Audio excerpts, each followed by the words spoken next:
ఏ అనుభవం లేకుండానే నేను ఆ గతంలో ఏ మంత్రి చేయలే. అనుభవం లేకపోయినా 30 నెలల నుంచి తెలంగాణ రాష్ట్రాన్ని అయితే కలగాపులగం అయితే చేయలే కదా, జాగ్రత్తగా నేను నడుపుతున్నా కదా. మరి ప్రభుత్వంలో మీరు చదువు చెప్తే చదివిన ఒక స్టూడెంట్ ఈరోజు తెలంగాణ రాష్ట్రాన్ని దారిలో పెట్టగలుగుతున్నాడు, పరిపాలన అందిస్తున్నాడు. ఈ దేశంలో చాలామంది ముఖ్యమంత్రులు లేకపోతే ఈ దేశ ప్రధానమంత్రి వచ్చినప్పుడు కూడా నాతో కలిసి పనిచేయి భవిష్యత్తు బాగుంటుంది అనే పరిస్థితి వచ్చిందని మీరు చెప్పిన చదివే కదా. నేనేం వేరే బయటికి పోలే కదా. ముఖ్యమంత్రి అయినాక పోయినా హార్వర్డ్ యూనివర్సిటీకి పోయినా. ఆ చదువు ఎట్లుంటుందో చూద్దాం మా గవర్నమెంట్ బడి కంటే అని. కానీ మీరు ఇచ్చిన ఫౌండేషనే అక్కడ నాకు పనికొచ్చింది. నేను కూడా రీసెంట్గా ఎగ్జిక్యూటివ్ ఎడ్యుకేషన్ కోసం హార్వర్డ్ పోయి వచ్చిన. ఈ దేశంలో నాకు తెలిసి మరి ఎవరైనా ముఖ్యమంత్రులు పోయినో పోలేదో నాకు తెలియదు, పెద్దలు కేశవరావు గారు చెప్పాలా.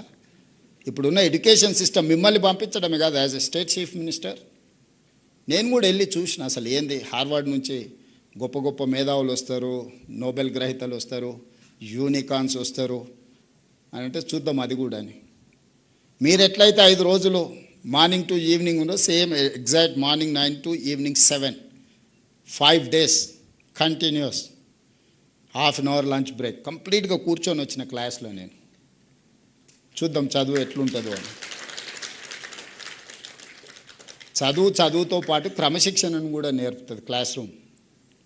క్రమశిక్షణ లేనోడు జీవితంలో ఎందుకు పనికిరాడు, ఎందుకన్నా పనికొచ్చినా తాత్కాలికమే. తెలివి తక్కువన క్రమశిక్షణ ఉంటే ఎక్కువ పని చేయొచ్చు.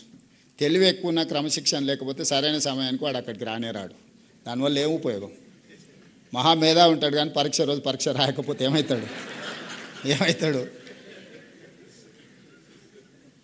అట్లనే ఈరోజు మిత్రులారా మనందరం ఒక 5 ఏళ్ళు ఒక మంచి ఆలోచన చేద్దాం.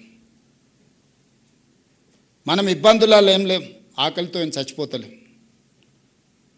కుటుంబం కూడా అత్యంత దారుణమైన పరిస్థితులలో ఏం లేం. నా టీచర్లు అందరూ మంచిగా గౌరవంగా ఆర్థికంగా సమాజంలో చాలామంది కంటే బాగా ఈరోజు వాళ్ళు ఉన్నారు. వాళ్ళు సంఘాలు ఒకవేళ మీకు చెప్పిన మీరు సొంతంగా ఆలోచన చేసుకోండి. మీరే నాయకులను తయారు చేసేది కూడా మీరే. 5 సంవత్సరాలు మేము పేద విద్యార్థుల కోసం ప్రభుత్వ పాఠశాలకు వచ్చే పిల్లల కోసమే మేము అంకితం అవ్వదలుచుకున్నాము. 5 సంవత్సరాల తర్వాత మేము వెనక్కి తిరిగి చూసుకుంటాం. ఒకవేళ ఏమైనా కోల్పోతే మా రేవంత్ అన్న దగ్గరకు పోయి మేము కొట్లాడి తెచ్చుకుంటామని మీరు మనసులో పెట్టుకోండి. 34 వరకు నేనే ఉంటా, మీకు ఎవ్వరికి ఏం అనుమానం లేదు. ఈరోజు 26, 31 వరకు పిల్లల కోసం పనిచేయండి. ఈ 5 ఏళ్ళు మీ బాధ్యత నేను తీసుకుంటా. మీరు అడగకుంటేనే మీ సమస్య జెన్యూన్ ఇష్యూస్ ఏమున్నా 6 నెలలకు ఒకసారి ఒక హాఫ్ డే మీ సంఘాలను మీ నాయకులను పిలిచి కూర్చోబెట్టి క్వాలిటీ డిస్కషన్ చేసి చీఫ్ సెక్రటరీ కానీ ఎవరికైనా అంతెందుకు 2 విషయాలు మీతో పంచుకోదలుచుకున్నా. జనవరి 2024 1 తారీఖు కంటే ముందే నన్ను 1 తారీఖు మీ జీతాలు వచ్చినాయి. గుండెల మీద చేసుకొని చెప్పండి. తెలంగాణ వచ్చిన తర్వాత 10 సంవత్సరాలు 1 తారీఖు నాడు మీ ఖాతాలో జీతాలు పడ్డాయా? 24 జనవరి 1 తారీఖు నాడు మీ ఖాతాలో వేయడం మొదలుపెడితే ఈ రోజు వరకు ఎప్పుడైనా 1 తారీఖు నాడు మీ జీతాలు ఆగినాయా చెప్పండి. ఇది ఎవ్వరు మీరు అడగలేదే, మీ సంఘాలు అడగలే, మీరు అడగలే. ప్రతి నెల 1 తారీఖు నాడు ఈ ప్రభుత్వం కోసం ప్రజల కోసం పనిచేసే వాళ్ళకి జీతం ఇవ్వకపోతే ప్రభుత్వం వైఫల్యం చెందినట్టే. ప్రభుత్వానికి నాయకత్వం వహించిన ఎవరి కుర్చీలున్నా వాళ్ళు విఫలం చెందినట్టే అని ఒక నైతిక బాధ్యత తీసుకొని ప్రతి నెల 1 తారీఖు నాడు మీ ఖాతాలో జీతాలు వేస్తున్నా. మీ పిల్లల చదువుల కోసం మీ ఇళ్ళ కోసం లోన్ తెచ్చుకుంటే మీ చెక్స్ డిజైనర్ అయి మీ సిబిల్ స్కోర్ పాడైపోయి మండి పద్దుల కింద మీ ఖాతాలు మారి బ్యాంకుకి వెళ్తే మీకు అప్పు పుట్టని పరిస్థితి ఉండే. ఈరోజు రెగ్యులేట్ చేసుకుంటూ వచ్చిన కదా. ఈరోజు అవుట్సోర్సింగ్ కాంట్రాక్ట్ వాళ్ళని కూడా రెగ్యులేట్ చేయమని చెప్పిన కదా. ఒకప్పుడు పాఠశాలలో ఊడ్చుకునేది మీరే, తుడుచుకునేది మీరే, గంట కొట్టుకునేది మీరే, అవునా? నేను రాగానే అమ్మ ఆదర్శ పాఠశాల పెట్టి సంఘాలకు బాధ్యత ఇచ్చి ఊడ్చే తుడిచే పని నుంచి మీకు విముక్తి కలిగించిన కదా. టీచర్ అనేవాడు క్వాలిటీ చదివియడానికి వచ్చింది, ఊడవనికే తూడవనికే గంట కొట్టనికే కాదు. మీకున్న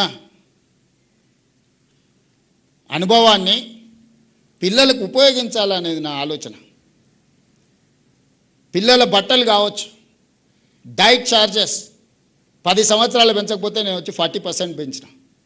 కాస్మెటిక్ ఛార్జెస్ 16 ఇయర్స్ పెంచకపోతే నేను వచ్చి 210% కాస్మెటిక్ ఛార్జెస్ పెంచిన పేద పిల్లలకు. ఏవేమి చేయగలమో స్కూల్స్లలో రిఫార్మ్ తీసుకొచ్చినాం. ఈరోజు మనం సెంట్రల్ కిచెన్స్ డిజైన్ చేసి ఎంత బెస్ట్ బ్రేక్ఫాస్ట్ ఇవ్వడానికి ప్రయత్నం చేస్తున్నాం.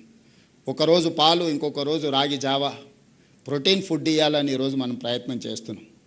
వాళ్ళే కాదు, 1,50,000 ఉండే టీచర్లకు, లెక్చరర్స్ కూడా బ్రేక్ఫాస్ట్, లంచ్ అఫీషియల్గా మిమ్మల్ని కూడా ఇందులోనే మీరు కూడా ఉదయమే ఇంటి దగ్గర మేడం కోపం వచ్చి బ్రేక్ఫాస్ట్ పెట్టకపోతే మా సోదరులు స్కూల్కి వచ్చి తినొచ్చు అని పెట్టిన కదా. లైక్ చేయండి, షేర్ చేయండి, సబ్స్క్రైబ్ చేయండి. మరిన్ని వీడియోల కోసం బెల్ సింబల్ పై క్లిక్ చేయండి.